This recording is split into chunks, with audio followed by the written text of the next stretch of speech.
Selamat malam pemirsa. Belum usai diguncang dengan kasus gaya hidup mewah pegawai Direktorat Pajak, Kementerian Keuangan kini kembali disorot dengan adanya temuan dugaan transaksi janggal oleh PPATK senilai 300 triliun rupiah. Benarkah masih banyak celah yang masih dapat dimanfaatkan oleh oknum pegawai Kementerian Keuangan untuk melakukan tindak pidana pencucian uang? Jika terbukti, ruang kong-kalingkong di instansi-instansi basah harus semakin ketat diawasi agar tidak ada lagi oknum yang bisa memanfaatkan jabatannya untuk mengeruk kekayaan pribadi. Remunerasi yang tinggi ternyata tidak menjamin hilangnya perilaku korup di instansi pemerintah. Jika dibiarkan, maka akan merugikan keuangan negara dan menggerus kepercayaan masyarakat. Lalu pertanyaannya, seperti apa upaya bersih-bersih yang akan dilakukan pemerintah? Topik inilah yang akan kita bahas malam ini bersama saya Leonard Samosir. Pemirsa, inilah Economic Challenges bersih-bersih Kementerian Keuangan. Mengikuti kekecewaan masyarakat terhadap aparat pemerintah, dan hati-hati, tidak hanya urusan pajak dan bea cukai, ada kepolisian dan juga aparat hukum lainnya. Dan kalau seperti itu ya pantas rakyat kecewa karena pelayanannya dianggap tidak baik, kemudian perilakunya jumawa dan pamer kuasa, pamer kekayaan, hedonis. Ada transaksi aneh yang melibatkan sekian ratus pegawai Kementerian Keuangan yang diduga sebagai pencucian uang, bukan korupsi. Masa orang gajinya sekian ini lalu punya perusahaan-perusahaan yang mungkin tidak perlu operasi tapi uangnya banyak. Nah itu tindak pidana pencucian uang. Dan sesudah dihitung, saya coba hitung lagi, cari lagi gitu. Kok masa seorang Rafael dapat 500? Muncullah angka yang 300 itu sebagai potensi. Seluruh surat dari PPATK yang dikirim ke kami, baik itu adalah permintaan dari kami 185 atau yang merupakan inisiatif PPATK 81, semuanya ditindaklanjuti. Para pejabat di Kementerian Keuangan itu selain penghasilan bulanan, ya gaji dan tukin, kan mereka kecuali Ditjen Pajak itu kan memegang posisi komisaris di beberapa BUMN kan. Itu juga harus kita perhatikan. Dan pemirsa, telah hadir 4 orang narasumber pada malam ini untuk membahas Economic Challenges. Yang pertama adalah Wakil Menteri Keuangan Suhasil Nazara. Pak Suha, selamat malam. Juga telah hadir mantan Kepala Pusat Pelaporan Analisis Transaksi Keuangan atau PPATK Yunus Hussein. Pak Yunus, selamat malam. Selamat malam. Telah hadir juga pakar tindak pidana pencucian uang Yenti Garnasih. Mbak Yenti, selamat malam. Selamat malam. Dan juga telah bergabung lewat sambungan telekonferensi juru bicara Komisi Pemberantasan Korupsi atau KPK, Ali Fikri. Mas Ali, selamat malam. Selamat malam, Bang Leo. Ya, saya ingin langsung bertanya kepada Pak Wamen, Pak Suha, dugaan katanya potensi 300 triliun, dugaan tindak pidana pencucian uang. Sampai sekarang update-nya seperti apa, Pak? Jadi saya uraikan dulu ya tentang tindak pidana pencucian uang itu, dan di sini ada Pak Yunus, ada Bu Yenti, nanti bisa menambahkan juga. Tindak pidana pencucian uang itu adalah tindak pidana yang bisa didalami, ditindaklanjuti kalau ada tindak pidana predicate crime-nya. Asalnya? Asalnya. Nah, undang-undang mengenai TPPU itu mendaftar apa saja yang bisa menjadi tindak pidana asal tersebut. Banyak sekali. Ya. Ada 2 yang terkait sama Kementerian Keuangan. Tindak pidana pajak dan tindak pidana kepabeanan dan cukai. Jadi kalau di Kementerian Keuangan kita itu meneliti, mendalami suatu tindak pidana pajak, maka itu bisa dikembangkan menjadi tindak pidana pencucian uang. Potensi itu. Nah kalau kita mau mengembangkan itu, ini basisnya adalah laporan intelijen dari PPATK yang berupa laporan transaksi. Tindak pidana pajak ini yang dilakukan oleh wajib pajak yang kita teliti ini ke siapa saja dia, ke pihak-pihak mana saja, baik orang maupun badan. Dilihat seluruhnya itu, kalau istilahnya itu spider web. Jadi dilihat itu keterkaitan jejaringnya antara jejaringnya kemana saja. Dan itu kemudian yang dipahami sebagai berapa uang yang beredar itu. Itu dia yang dikirimkan oleh PPATK kepada kami. laporan, ya rekap dari laporan analisis yang terkait dengan tindak pidana pajak dan tindak pidana kepabeanan dan cukai yang bisa diperluas ke arah tindak pidana pencucian uang. Itu yang dikirimkan oleh PPATK. Baik, Pak Wamen, kan angkanya fantastis ya. Dugaannya Pak Menko Polhukam mengatakan 300 triliun dalam kurun waktu dari tahun 2009 sampai 2023. Itu bahkan Menteri Keuangan saja sudah ada 4 orang, Bu Sri Mulyani 2 kali menjabat.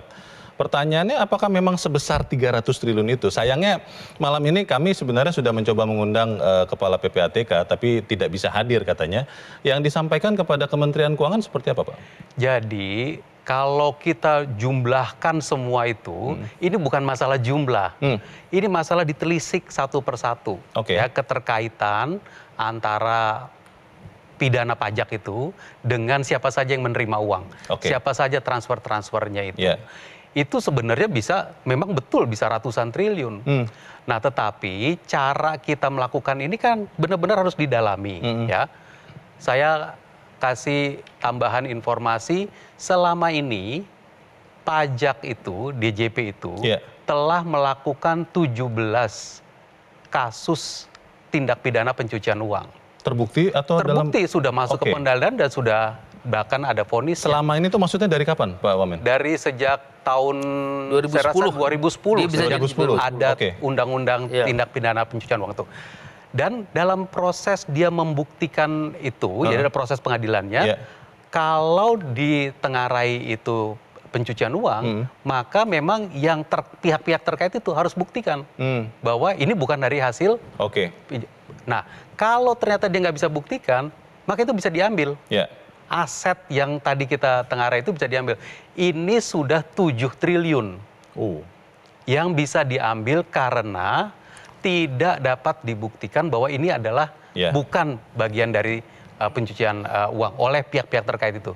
Ini pun sudah dilaporkan juga oleh PPATK, dilaporkan juga oleh pajak, karena memang kita kerjasama dengan sangat erat. Terima kasih Pak Wamen. Saya ke Pak Yunus. Pak Yunus, ada yang mengatakan atau menduga 300 triliun angka yang fantastis itu bukan angka yang real, tapi ada total transaksi atau penghitungan ganda.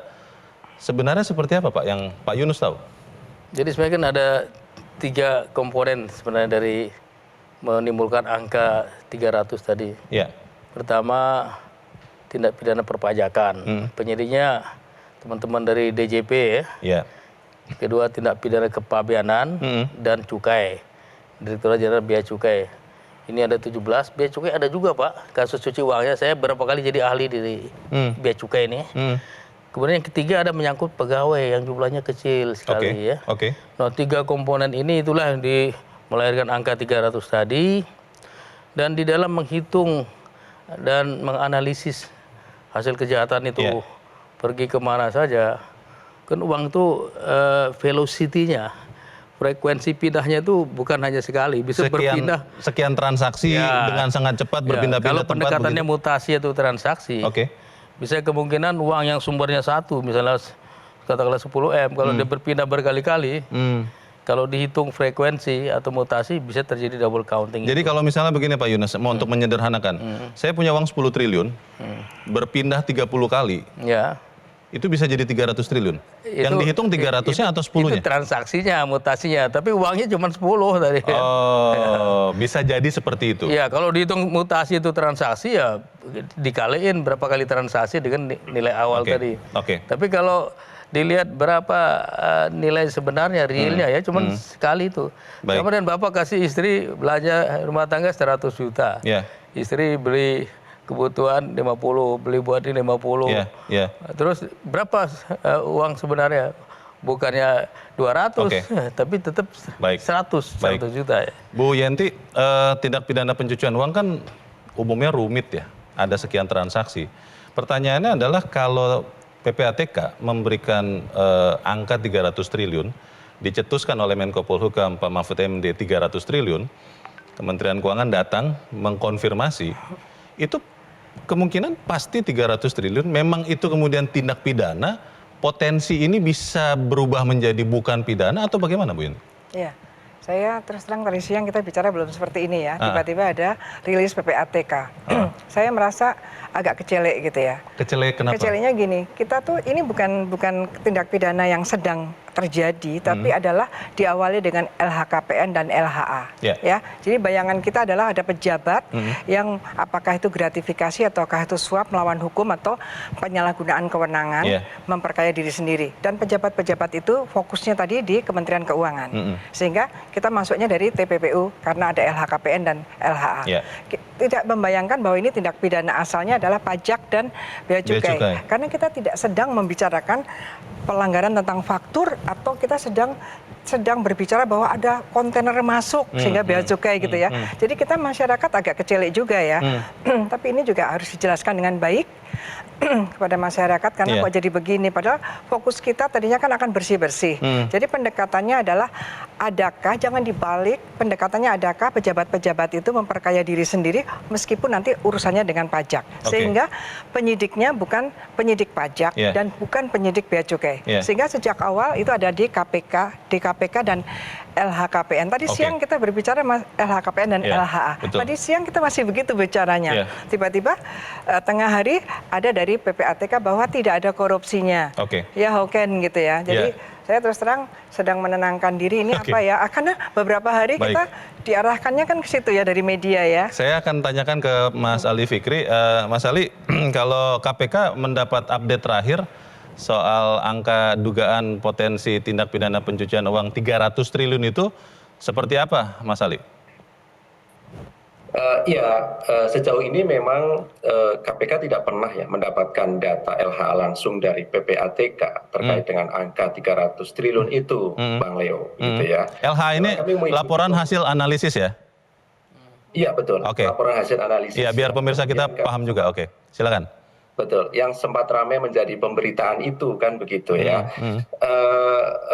Sehingga kemudian kan awalnya yang kemudian kami tangkap dari pemberitaan ini kan seolah-olah kemudian terjadi transaksi yang mencurigakan dari pegawai di Kementerian Keuangan dengan jumlah 300 triliun gitu ya. Walaupun kami juga paham bahwa laporan hasil analisis itu merupakan transaksi debit kredit yang terus-menerus begitu dan angka-angka itu terus bertambah gitu kan. Sehingga kami sih kemarin sebenarnya berharap gitu ya, kalau kemudian memang PPATK merilis terkait dengan angka 300 triliun tadi itu seharusnya memang diserahkan kepada aparat penegak hukum. Karena di dalam pengalaman perkara yang ditangani oleh KPK itu bukan kemudian terkait dengan tindak pidana perpajakan ataupun kepabeanan, tetapi justru kemudian kan potensi korupsi, suap ataupun gratifikasi itulah yang menjadi fokus kan begitu. Jadi saya tambahkan sedikit ya. Ya, silakan Pak Yunus. Kalau sedikit saja. Tindak pidana perpajakan, tindak pidana kepabeanan, dan tindak pidana cukai, memang penyidiknya ada di Kementerian Keuangan, ada DJP dan DCBC. Jadi hasil analisisnya tidak diberikan ke KPK karena bukan penyidik pajak, kasihnya ke Kementerian Keuangan. Begitu ceritanya. Terima kasih Pak Yunus. Kita memang tetap ingin semangatnya bersih-bersih, bukan hanya Kementerian Keuangan tentunya, tapi yang namanya membersihkan kan juga harus tepat. Sapunya harus tepat, sapunya juga harus bersih. Bagaimana kalau kemudian ketemu sampah atau kotoran di Kementerian Keuangan? Tetap bersama kami, Economic Challenges segera kembali.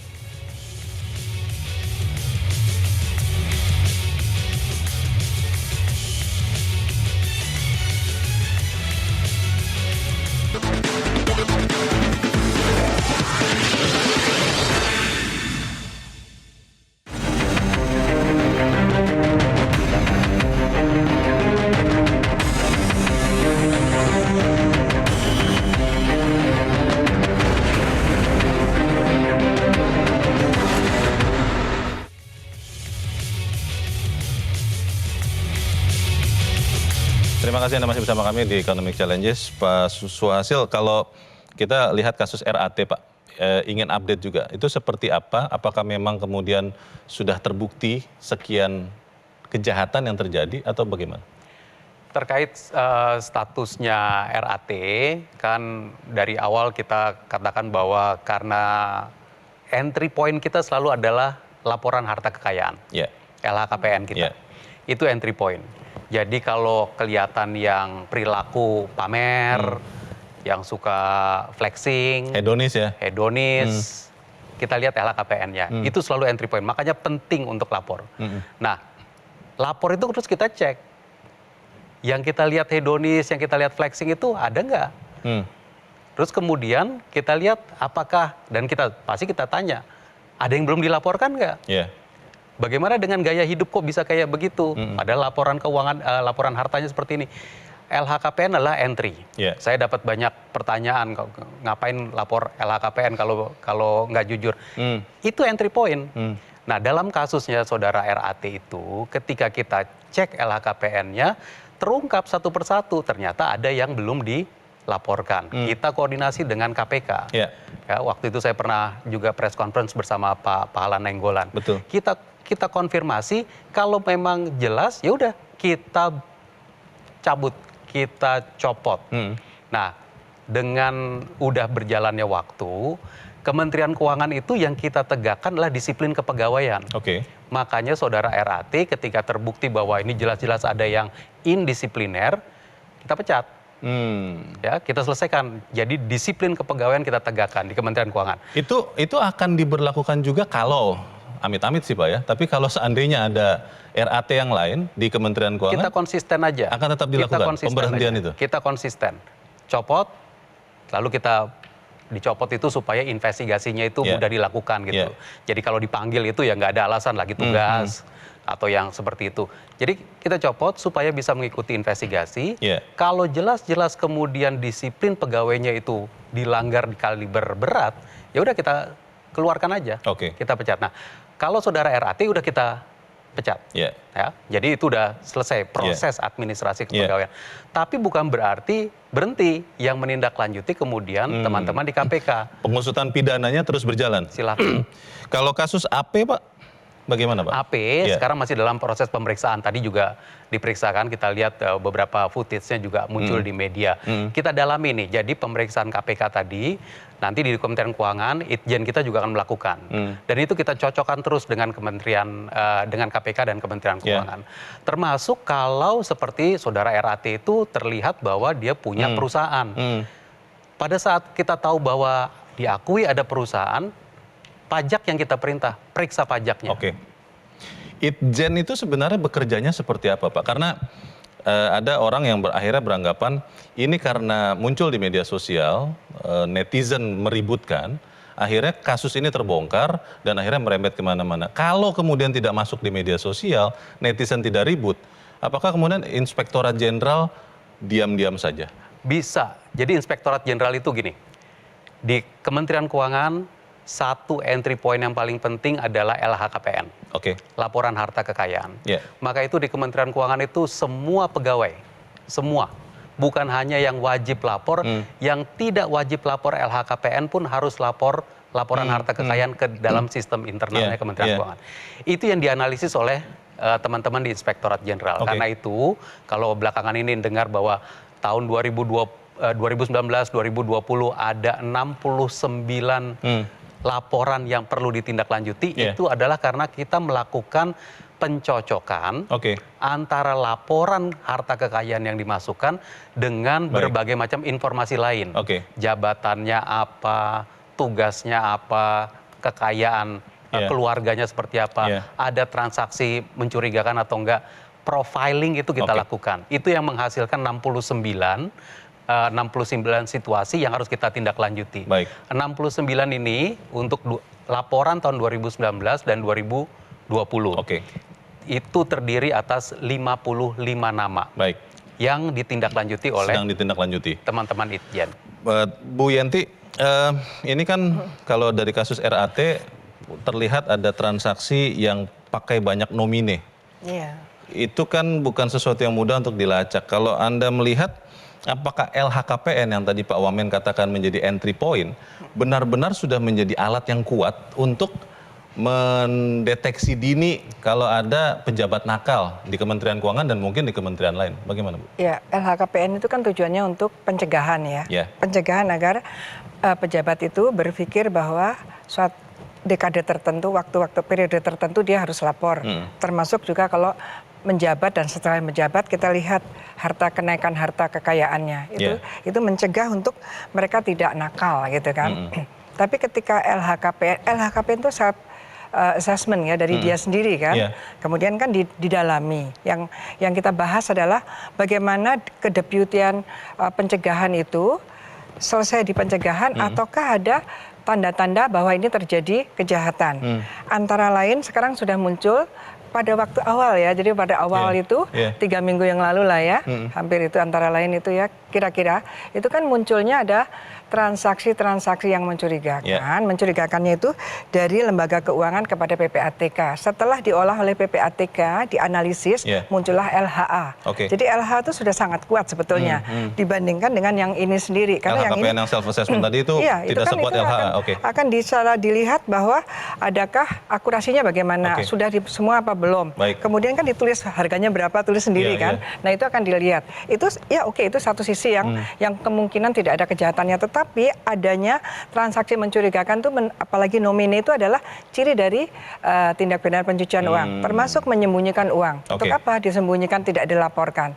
Apakah hanya sekedar supaya tidak ketahuan kaya? Kan nggak mungkin juga, di satu sisi dia pamer kan. Terlalu aneh ya begitu ya kalau kemudian hanya mendua kan Pak ya. Di satu sisi flexing, satu sisi menyembunyikan.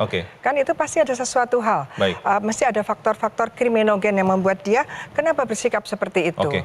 Pak Yunus, selama Anda di PPATK, LHKPN itu yang diberikan dan juga LHA tadi dikatakan Bu Yenti, itu aparat penegak hukum dan kementerian lembaga terkait, itu memfollow up tidak? Kalau tidak di follow up, itu ada sanksi tidak kepada institusi penegak hukum ini?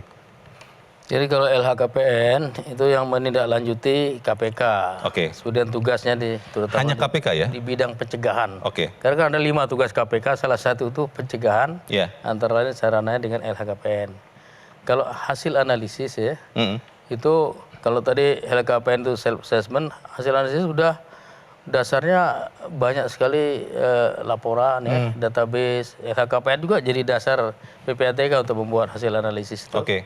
Pemeriksaan. Dan ini diberikan kepada, kalau hasil analisis sama hasil pemeriksaan itu diberikan kepada instansi penyidik. Nah, ini produk PPATK untuk penyidik. Kalau yang lain ada informasi dan rekomendasi non penyidik bisa dapat ya. Kalau penyidik bisa dapat 4-4-nya. Nah kalau setelah menerima laporan hasil analisis itu, sebenarnya dengan kewenangan yang ada itu penyidik bisa lakukan penyelidikan. Penyelidikan kan ada indikasi dari PPATK, dugaan pidana. Carilah bukti permulaan yang cukup, minimal ada 2. Kalau ada 2 dan sudah ada pidana, ada calon tersangka, silahkan. Nah itu penyidikan. Kalau nggak ada silahkan dihentikan gitu. Itu jadi penyidik harus menindaklanjuti. Terutama dengan penyelidikan. Saya ingin ke Pak Mas Ali Fikri. KPK selama sekian lama ini, kasus RAT, kasus dugaan 300 triliun itu menindaklanjuti tidak sebetulnya Mas Ali? LHKPN dan LHA dari PPATK? Baik Bang Leo, pasti kami tidak lanjuti ya, karena memang kan saat ini justru kemudian wewenang KPK diperluas dengan proses penyelidikan kan gitu ya. Kalau LHKPN tadi kan terbatas, normatifnya juga terbatas, hanya proses administratif dan itu juga pemeriksaan substantif administratif apa yang dilaporkan oleh wajib lapor LHKPN kan gitu ya. Nah untuk kemudian wewenang ini menjadi luas kan KPK saat ini sudah menerbitkan surat perintah penyelidikan ya, yang tujuannya tentu KPK akan lebih luas lagi, bisa mengundang, bisa memanggil pihak-pihak lain ya, yang kemudian dimintai keterangan gitu ya oleh tim penyelidik di bawah kedeputian penindakan. Jadi saat ini yang kemudian KPK melakukan kolaborasi ya, kedua kedeputian, yaitu kedeputian pencegahan dan juga kedeputian penindakan secara bersama-sama. Hari ini tadi kami mengklarifikasi 2 pegawai Kemenkyu itu dilakukan oleh kedeputian pencegahan, tetapi secara substansi tentu ini mendukung proses penyelidikan yang sedang kami lakukan. Baik, Mas Ali, LHKPN itu dari sekian pejabat semuanya dikonfirmasi atau diperiksa satu-satu oleh KPK atau memang hanya random saja selama ini? Baik, secara teknis kan LHKPN itu setiap tanggal 31 Maret begitu ya, setiap tahun begitu. Nah, pasca setelah itu tentu sistem kemudian bekerja secara teknologi digitalisasi di KPK yang kemudian ketika kemudian ternyata ada yang menyimpang dari profilnya tadi itu, maka dilanjutkan dengan yang kita sebut pemeriksaan. Jadi memang random ya, by system, apa ada algoritma atau semacam itu memang random ya, Mas Argo? Iya. Betul, tapi ada sistem yang apalagi kemudian sekarang sudah dikembangkan ya. Misalnya di eselon 1 misalnya ya, di seluruh kementerian dan lembaga, maka kan bisa terukur gitu ya. Baik. Terukur profil dari dia, dari penghasilannya dia, ataupun penghasilan lainnya yang sah, maka kan akan bisa terukur. Gitu. Kalau kemudian jomplang, gitu ya, terlalu tinggi misalnya seperti RAT yang itu pejabat eselon 3, ini kan berbeda dengan pejabat eselon 3 yang sama di semua kementerian dan lembaga. Maka akan timbul persoalan untuk kemudian bisa dilakukan pemeriksaan lebih lanjut. Begitu. Karena random, mungkin ada yang kelewatan, ada yang terselip.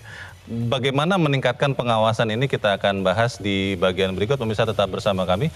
Economic Challenges segera kembali seusai Headline News pukul 22 waktu Indonesia Barat.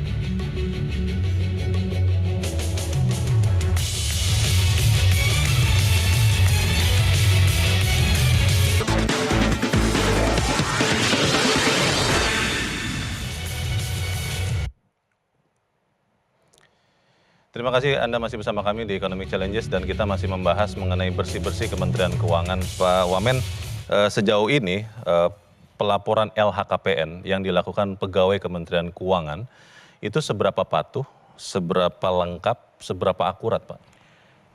Untuk LHKPN Kementerian Keuangan tadi udah saya sampaikan seluruh pegawai wajib lapor. Yang pejabat negara lapor ke sistem KPK, yang bukan pejabat negara tidak lapor ke sistem KPK, tapi lapor ke sistem internal Kementerian Keuangan. Ada. Dan sistem internal kita itu terkonek sama sistem LHKPN-nya KPK. Jadi kalau dia lapor ke KPK, dia cukup lapor sekali, langsung muncul di data internal kita. Kita minta pegawai Kementerian Keuangan itu lapornya bukan 31 Maret. Deadline-nya 28 Februari. Tiap tahun, 1 bulan lebih cepat. Karena kita bilang harus lebih cepat supaya satu nggak numpuk di belakang. Kedua, bulan Maret itu konsentrasi bikin SPT. Nah, kita selesaikan Februari dan selama ini 5 tahun terakhir, 6 tahun terakhir selalu mendekati 100%, 99,7%.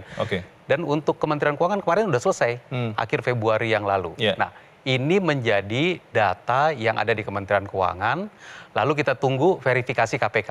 Karena kalau kita lapor, KPK kan nunggunya kalau laporan LHKPN itu sampai 31 Maret. Habis itu proses verifikasi.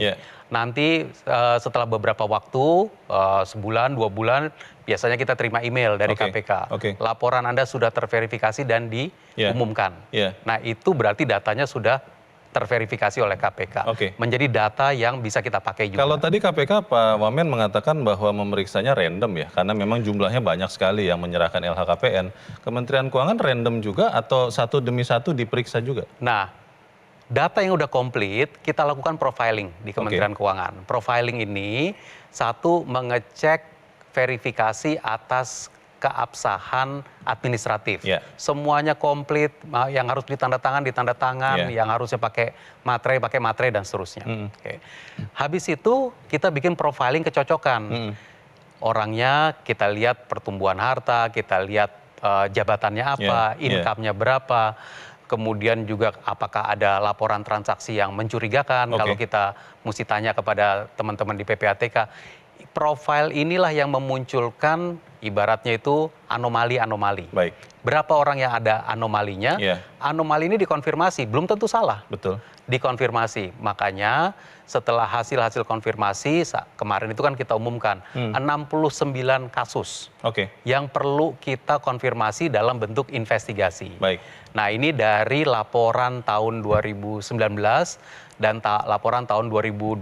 2021-nya lagi dikerjakan karena sekarang juga udah bisa dilakukan. Ini sekarang kita susun jadwal, konfirmasi aja. Kita panggil, kita lakukan pengecekan, ini kenapa ada ketidakcocokan profil yang ini. Pak Swa, ini sedikit lagi ya. Kasus RAT itu kan sebenarnya karena kasus anaknya. Sebenarnya tidak terkait, tapi karena kemudian ada penganiayaan yang dilakukan anaknya, kemudian bapaknya diperiksa juga dan akhirnya terbuka. Kalau tidak ada kasus anaknya, Pak, apakah Inspektorat Jenderal Kementerian Keuangan juga dibantu oleh aparat penegak hukum KPK itu akan bisa menangkap keanehan harta kekayaan seorang RAT, Pak? Saat ini kita rasa laporan dia itu yang tahunan, kenaikannya itu ya sesuai dengan profil income-nya. Oh, masih sesuai? Iya, makanya juga nggak kedeteksi. Oke. Nah, kedeteksinya itu di mana? Ketika dilakukan pendalaman, kenapa ada flexing seperti ini? Baik. Waktu flexing itu barang-barangnya seperti ini. Mana barang-barang itu di dalam laporan harta? Ya seperti itu. Oke. Nah, jadi informasi yang lain jadi sangat penting. Baik. Tapi LHKPN tetap adalah entry point kita. Baik, Pak Yunus, ini kan banyak aset yang didaftarkan atas nama orang lain, nomine. Lalu juga bisa juga disembunyikan dengan cara-cara lain, tidak dimasukkan di LHKPN. PPATK pada saat Anda ada di situ, itu bagaimana memprofile orang yang LHKPN-nya tidak lengkap atau tidak akurat? Jadi LHKPN itu jarang yang benar-benar persis sama dengan fakta ya. Oh. Dia bisa markdown, tidak memasukkan, bisa markup, dibesar-besarkan sehingga nanti kalau ada perkembangan yang signifikan masih masuk. Ya, masih masuk ya. Modusnya begitu ya? Ya bisa dua varian itu bisa kalau saya lihat. Jadi bagaimana PPATK mengecek ya. Jadi kami kan bisa dapat LHKPN dari KPK karena ada kerjasama. Oke. Jadi pada waktu laporan-laporan transaksi keuangan itu masuk, kita lakukan pendalaman atau analisis. Ada paling tidak sedikitnya 3 kriteria. Pertama, kalau itu penyelenggara negara, itu priority ya. Oke. Di dalamnya. Yang kedua, kalau jumlahnya besar ya. Yang ketiga, kalau terkait dengan kasus yang ada. Nah, waktu ini didalami, selain bisa kita minta informasi dari penyedia jasa keuangan, penyedia barang dan jasa, kita juga ada database, bisa minta instansi terkait, bisa minta dari luar negeri ya, untuk mendalami LHKPN tadi, apalagi kalau menyangkut penyelenggara negara. Baik. Itu kan jadi prioritas. Kalau memang ada indikasi dugaan terjadi tindak pidana, kita teruskan ke penyidik. Kalau tidak ada, kita kembalikan ke database untuk dipakai pada waktu yang akan datang. Baik, Bu Yanti, ini kan ketahuan juga bahwa ada kepemilikan saham di sekian perusahaan. Ada mungkin kerjasama antar pasangan dari yang diduga adalah oknum pejabat yang korup. Kalau tindak pidana pencucian uang itu bisa tidak sih mendeteksi sebelum itu terjadi? Pencucian uang itu harus ada kejahatan asal, dan kemudian dari kejahatan asal yang disembunyikan itu dia akan menjadi proses-proses pencucian uang. Apakah itu nanti untuk beli ada uangnya untuk beli saham diatasnamakan istrinya bisa jadi, dan ini juga kita harus hati-hati kalau pencucian uang misalnya LHKPN menyebutkan gini-gini termasuk hutang kan gitu ya. Hutang ya kan biasa mereka ada bangga masih ada hutang sekian, seolah-olah kalau hutang itu pasti bagus. Itu bisa jadi menjadi modusnya TPPU nantinya. Artinya apa? Kalau nanti terbukti, kalau yang jahat-jahat itu ya, saya 32 tahun mempelajari kejahatan, tapi saya nggak jahat ya Pak.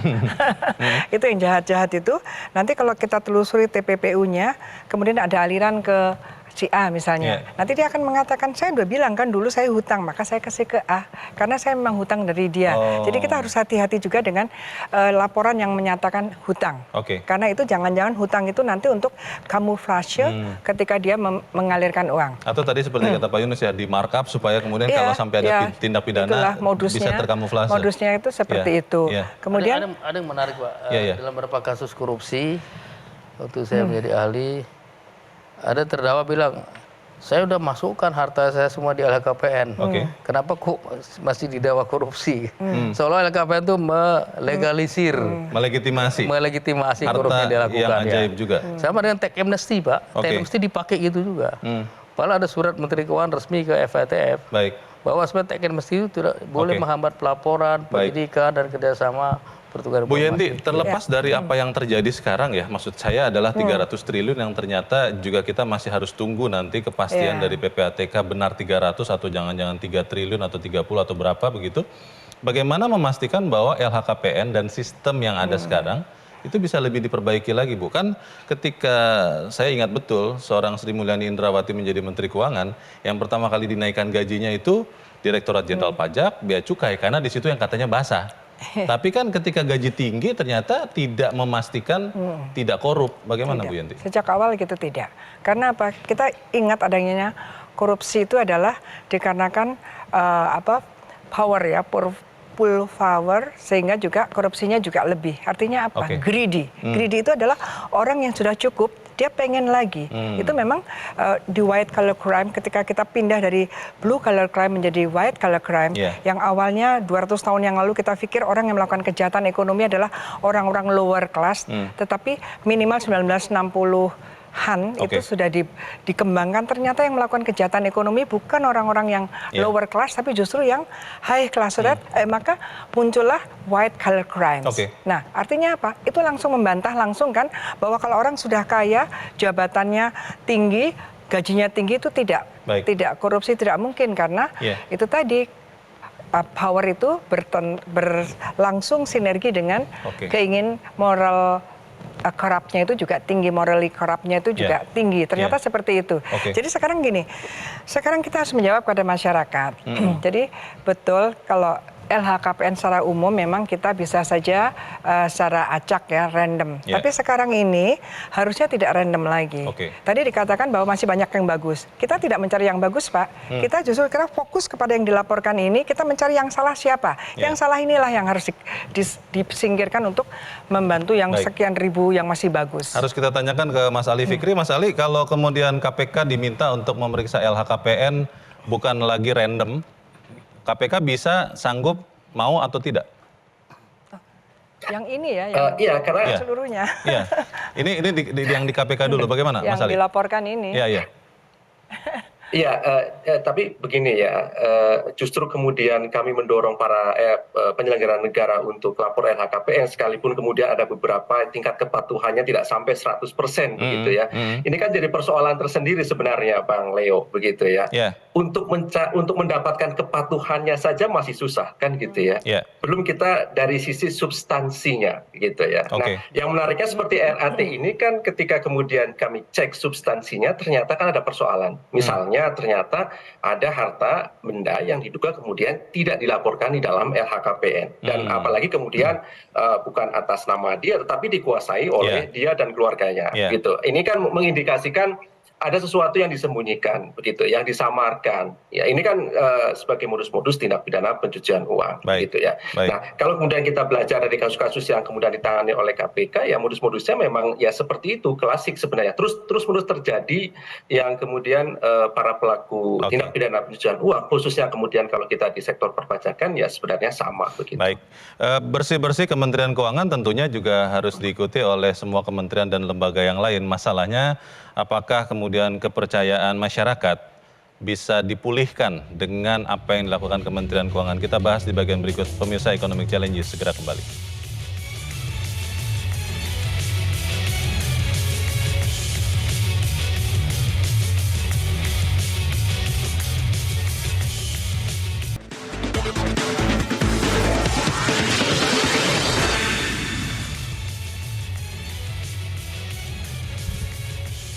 Terima kasih Anda masih bersama kami. Kita di bagian akhir dari diskusi kita malam ini, Pak Wamen, untuk memastikan bahwa bersih-bersih ini benar-benar terjadi dan tuntas, Pak. Supaya kita semua masyarakat percaya. Apalagi bulan ini kan kita sedang mau lapor pajak. Jangan sampai ada tagar-tagar aneh-aneh lagi muncul. Apa yang bisa dipastikan ke masyarakat, Pak? Satu, kalau kita lihat apa yang sudah terjadi beberapa minggu terakhir ini ya, sejak kasus kekerasan itu, lalu kemudian berkembang 1, 2, 3, 4 nama, kita kan menunjukkan, Kementerian Keuangan itu menunjukkan kami mengambil posisi aktif dan kita reaktif. Kita aktif dan kita melakukan koreksi. Ya. Jadi kita umumkan. Yang dianggap sebagai RAT kita umumkan. Dari hari pertama Jumat itu yang Ibu Menteri melakukan press conference dari ketika beliau sedang mengikuti G20, itu kita langsung tunjukkan kami aktif dan korektif. Kemudian muncul nama-nama baru yang sampai sekarang termasuk yang diperiksa KPK hari ini kita umumkan, ED kita umumkan, copot, periksa. Supaya tidak mengganggu pemeriksaan, bebas tugas dulu, copot dulu. Kemudian sekarang juga kita lakukan. Nah, kita akan melakukan ini secara konsisten. Ya, kalau ada informasi yang lain, tentu pasti kita lakukan dengan konsisten. Kami juga secara internal melakukan review terhadap sistem kita. Kita selalu bilang Kementerian Keuangan itu punya 3 lines of defense. Line pertama adalah manajemen kantor. Cerita di kantor itu pasti aja ada. Selalu ada yang bercerita mengenai, oh tadi dia datang pakai ini, tadi dia datang pakai baju ini, tadi dia datang pakai, oh keluarganya seperti ini. Bocor lah ya kalau memang ada yang banyak sekali cerita, banyak sekali gosip, banyak sekali gibah, itu harus jadi informasi. Ini kita harus cari caranya. Dan kita harus lakukan di tingkat kantor. Itu satu layer pertama. Layer kedua adalah di tiap unit eselon 1 kita memiliki yang namanya unit kepatuhan internal. Unit kepatuhan internal ini harus ngeliatin semua kantor di dalam unit eselon 1-nya. Jadi pajak itu punya kepatuhan internal, BC itu punya kepatuhan internal. Setiap unit eselon 1 itu memiliki. Kalau itu harus dilakukan oleh si unit eselon 1. Kemudian di line ketiga kita punya Inspektorat Jenderal. Dan Inspektorat Jenderal yang sekarang turun langsung investigasi, pemeriksaan dan seterusnya. Supaya ini bisa betul-betul dilakukan di tingkat kementerian. Kita buka laporan whistleblowing system.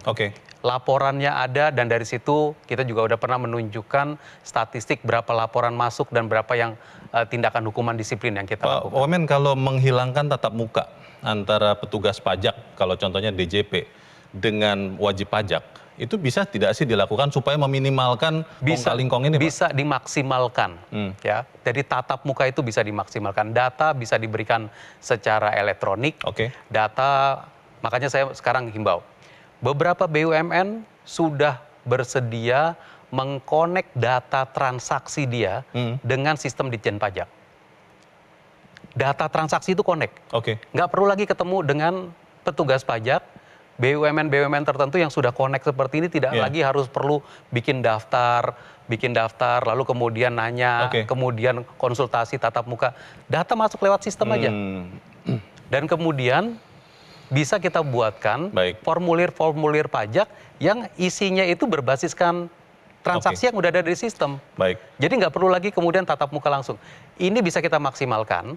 Dan ini dilakukan oleh teman-teman pajak. Dan kita akan liatin semaksimal mungkin interaksi yang dilakukan lewat sistem yang berinteraksi. Terima kasih Pak Wamen.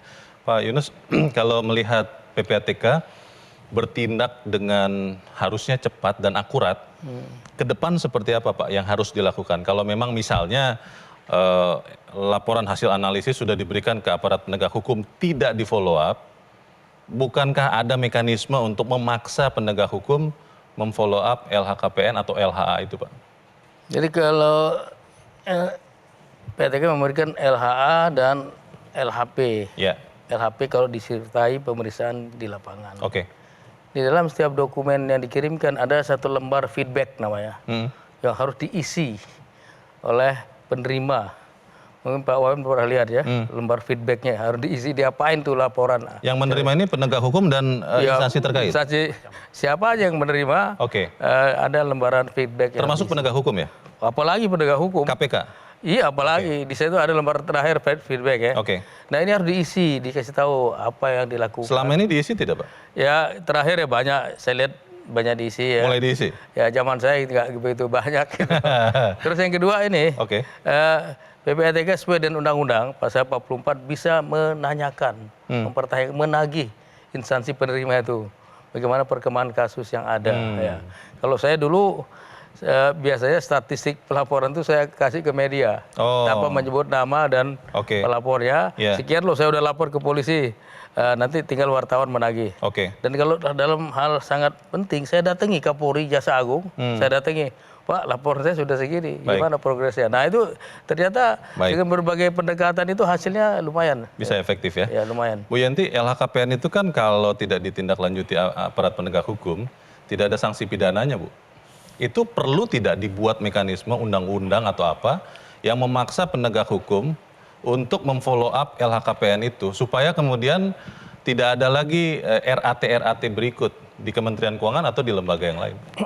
Kalau kewajiban pelaporan ya tidak bisa ya dipidana. Barang siapa tidak melaporkan dipidana, kita terlalu over criminalization. Maksud saya penegak hukum untuk menindaklanjuti LHKPN itu? Iya, jadi nanti termasuk yang penegak hukumnya dan termasuk yang punya LHKPN itu kan didalami. Kalau nanti ketemu pidananya kan dia dapat pidana itu dari situ, dari undang-undang korupsinya dia akan dapat pidana. Ketika dia gunakan uangnya dapat TPPU, jadi udah cukup kan sebetulnya begitu. Tinggal sekarang seperti tadi dikatakan Pak Ali bahwa akan dalami. Maksud saya gini, bukan semuanya LHKPN sekarang kan banyak sekali ya, 2008 Februari atau Maret lah. Itu kan sampai Maret mulai dari 31 Desember kan. Nah itu, tetapi yang ini yang diributkan ini yang mungkin Pak Mahfud ini yang bertanggung jawab ini ya. Ini itu ditagih oleh masyarakat, itu yang difokuskan ke sana. Sekarang prioritas tuh jawab ini bagaimana gitu ya. Ini jadi tidak ada lagi random di sini. Ini langsung fokus ke sini, kemungkinan mudah-mudahan hanya itu. Jadi kita bukan lagi mencari bahwa kalau random tuh hanya 2%, yang lain masih bagus. Kali ini tidak, kita mencari yang salah siapa sih ini, ada nggak? Itu yang akan kita lakukan untuk mengembalikan kepercayaan masyarakat kepada Kementerian Keuangan dan kepada pemerintah. Ini belum lagi nanti mungkin kementerian lain juga kan, penegak hukumnya juga. Kalau ini terlalu banyak ya dibagi 3, apakah polisi, jaksa dan KPK. Tentu penegak hukum ini dibersihkan dulu, baru mereka melakukan pendalaman terhadap berapa yang sudah disebutkan itu akan lumayan lah yang kepercayaan terkikis itu bisa kembali lagi. Iya. Terima kasih Bu Yenti. Mas Ali, KPK kan melihat kasus ini tentunya juga momentum untuk memperbaiki sistem pencegahan tentunya. Apa yang sudah dan akan dilakukan KPK, Mas Ali? Iya betul, saya kira ini menjadi momentum yang tepat ya. Kalau kemudian dari sisi pencegahan kan salah satu area fokus KPK di pelayanan dan lain-lain yang ujungnya juga misalnya di perpajakan ya. Tetapi justru kemudian yang terpenting adalah supporting di dalam upaya pemberantasan korupsi ini menjadi penting. Ya kalau hari ini tadi di pemberitaan cukup menarik, DPR dan pemerintah akan segera mensahkan rancangan undang-undang perampasan aset. Ini kan justru kemudian sebuah kemajuan yang penting, begitu kan? Karena memang di sana juga berbicara mengenai upaya-upaya pencegahan TPPU. Yang kedua, Mas Bang Leo, ini yang terpenting adalah karena laporan hasil analisis ini kan informasi intelijen ya. Jadi saya kira ini juga harus dikurangi ya, kalau kemudian harus dipublikasikan lebih dini gitu ya. Karena tentu penegak hukum ini kan bekerjanya senyap begitu ya. Zaman Pak Yunus saya kira jarang sekali ya. Kemudian Pak Yunus menyampaikan angka-angka selektif tapi bukan artinya menutup-nutupi dugaan kejahatan kan, Mas Ali kan? Oh iya, harus transparansi harus dilakukan di dalam upaya-upaya itu. Tetapi kemudian kalau melempar isu angka-angka seperti ini kan justru kemudian jadi miskomunikasi dan bagi penegak hukum kan justru mempersulit begitu. Kalau agregat mungkin masih oke lah. Agregat secara keseluruhan, bukan kasus per kasus ya. Jangan nyebut orang, jangan nyebut lapor. Mas Ali, memang bukan hanya di soal kejahatan pencucian uang ataupun kejahatan asal yang terkait Kementerian Keuangan ini. Tapi terpikir tidak Mas, kalau kemudian untuk membuat efek jera bagi calon koruptor atau calon orang yang kong-kalingkong yang lain, KPK menuntut hukuman mati saja kepada orang-orang yang melakukan kejahatan seperti ini. Terpikir tidak itu oleh KPK, Mas Ali? Ya justru kemudian kan begini ya. Optimalisasi dalam perampasan aset itu justru lebih penting bagi KPK. Lebih efektif, ya. Lebih efektif dan penting daripada kemudian penghukuman pemenjaraan. Karena hasil kajian KPK juga banyak persoalan urusan pemenjaraan kita. Ya, gitu. Sehingga salah satu instrumen TPPU dan perampasan aset justru menjadi penting untuk mengoptimalkan upaya-upaya perampasan aset dari hasil yang dinikmati oleh para koruptor. Baik, terima kasih Mas Ali. Terakhir saya ingin ke Pak Wamen lagi. Bersih-bersih Kementerian Keuangan ini, Pak Wamen, ada schedule-nya tidak? Ada timetable-nya? Ada ukuran untuk mengukur lagi kepercayaan masyarakat karena percaya bahwa Kementerian Keuangan sudah kembali bersih? Tugas Kementerian Keuangan itu kan luar biasa besar sebagai institusi ya. Jaga keuangan negara, mengelola keuangan negara. Artinya kita mengumpulkan pajak, mengumpulkan penerimaan. Pajak kepabeanan, penerimaan negara bukan pajak, cukai. kita menata kelolakan belanja negara supaya sesuai dengan tata kelola yang baik. Kemudian kita juga melihat seluruh pembiayaan dan seluruh APBN yang kita selalu secara rutin tiap bulan, tadi sore kami laporkan untuk situasi bulan Februari. Ini adalah mencari lagi kepercayaan masyarakat lewat berbagai macam cara. Kami aktif dan kami melakukan koreksi. Kita di tahap-tahap awal langsung mengumumkan. Kita menindaklanjuti yang ada di dalam wewenang kami sampai dengan tingkat administrasi kepegawaian, kita tegakkan disiplinnya. Termasuk hadir ke tempat ini ya Pak? Termasuk saya hadir diundang Bang Leo, jadi kita hadir. Kemudian kita terus melakukan tugas kita. Kami akan tetap mengumpulkan pajak, kami akan tetap mengumpulkan penerimaan, karena itu tugas negara. Kita mengharapkan kepercayaan masyarakat, kami akan coba tunjukkan dengan mengelola keuangan negara yang baik. Mengelola keuangan negara itu harus dilakukan dengan prudent, dan mengelola keuangan negara itu dilakukan oleh pengelola yang perilakunya baik. Ini yang akan kita terus dalami ke dalam Kementerian Keuangan. Jadi kita melakukan semua yang kita harus lakukan, bukan korupsi di Kementerian Keuangannya sendiri yang penting, tetapi kita lakukan terus ke dalam pembersihan ini. Terima kasih Pak Wamen, dan kita doakan semoga bersih-bersih Kementerian Keuangan ini bisa berhasil. Saya berterima kasih kepada para narasumber yang hadir. Saya Leonard Samosir, semoga Economic Challenges berguna untuk Anda. Selamat malam, sampai jumpa.